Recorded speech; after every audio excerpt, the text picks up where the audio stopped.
don't know if I posted my rant about free speech in the United States. 'Cause the Supreme Court of the United States ruled on James Joyce's novel Ulysses, which was a creative writing stream of consciousness, just a totally new writing style that he did. And the book was really hard to comprehend. I read it, and there was a little bit of pornographic interaction between some of the characters. And this was back in the 20s, and the Supreme Court in a free country banned the book.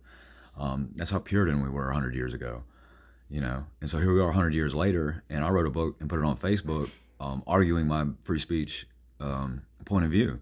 Because here I've created a work of art with my free speech that I gave away for free, and I warned everybody, hey, it's going to be offensive. It might offend you, and it's all fiction, it's all made up, it's all make-believe.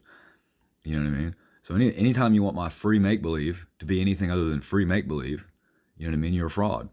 Straight up. Anytime you want my fiction to be real, you know what I mean, you're a fraud. And anytime you want my free fiction to be worth money, you're a fraud.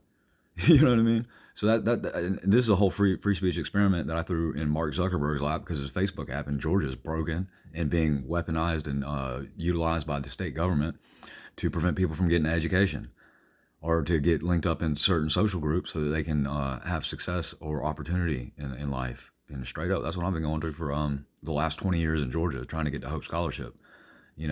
And you can just look at it. They've stockpiled they've stockpiled close to $1 billion in lottery funds. Here's free education money. All you gotta do is get a 3.0, and the only reason that nobody can qualify for it is because it's being done intentionally.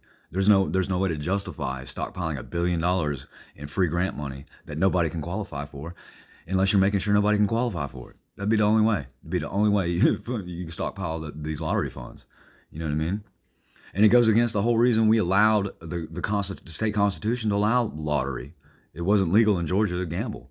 We allowed it to generate revenue for people to go to college. And none of those people are going to college and getting the money for it. We're going to turn around and build a gambling resort at the Atlanta Motor Speedway for $1 billion. You know what I mean? How retarded is that?